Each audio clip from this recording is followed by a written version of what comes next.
নীরব ধ্বংস। এক মুহূর্তে সব বদলে যেতে পারে।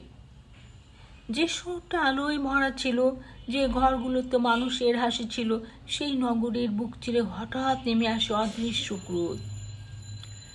ভূমিকম্প কাউকে চিনে আসে না, কাউকে ছাড়ে না।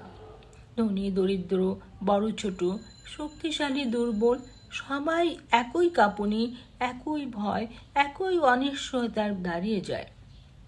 কে বাঁচবে, কে ধ্বংসস্তূপের নিচে হারিয়ে যাবে, কেউ জানে না। অথচ আমরা মানুষ, আমাদের অহংকার আকাশ ছোঁয়া, ভাবি সব কিছু আমাদের নিয়ন্ত্রণে। কিন্তু প্রকৃতি তার এক ঝাঁকুনিতেই মনে করিয়ে দেয়, আমরা কেউ অমর নই, অপরাজেয় নই। শুধু একে অপরের জন্য থাকা, এটাই সত্য, বাকিটা সবই ক্ষণস্থায়ী।